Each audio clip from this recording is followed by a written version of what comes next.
Hello everyone, welcome to my new blog. আজকের ভিডিওটা একেবারে অন্যরকম হতে চলেছে। তো চলো, আমাদের বাড়ির বর্তমানে কীরকম অবস্থা তো সেটাই তোমাদের সাথে আজকে একটু শেয়ার করব। চলো,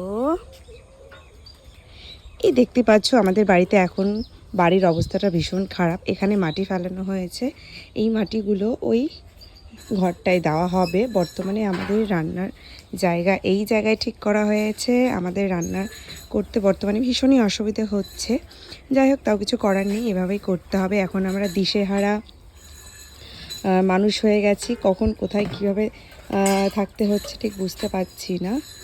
আর এখানে এটা ঘর হচ্ছে, এই ঘরটা আমার দেওরের জন্য হচ্ছে, আর এটা আমার শ্বশুর শাশুড়ির ঘর, আর এটা হলো, দেখতে পাচ্ছ, এটা হলো আমার ঘর। সো চলো, দেখলেই আমার বর্তমানে বাড়ির অবস্থা। আর ওই যে আমার শাশুড়ি মা কলপারে থালা বাসন ধুচ্ছে। সো চলো, এই হলো আমাদের বাড়ির অবস্থা বর্তমানে। দেখতে পাচ্ছ বাড়ির অবস্থা ভীষণই খারাপ। তার কারণ এখানে বালি, এখানে ইট, ওখানে সিমেন্ট। যেমন ঘরবাড়ির অবস্থা তেমন বাড়িটারও অবস্থা হয়েছে। তো এই হলো আমার বাড়ির অবস্থা, তাই ভাবলাম তোমাদের সাথে একটু শেয়ার করি। জানি না কবে সব ঠিকঠাক হবে, যতদিন না হচ্ছে ততদিন ঠিক আমাদের এইভাবেই আর কি থাকতে হচ্ছে। সো দেখতেই পেলে আমাদের বাড়ির অবস্থাটা বর্তমানে কীরকম।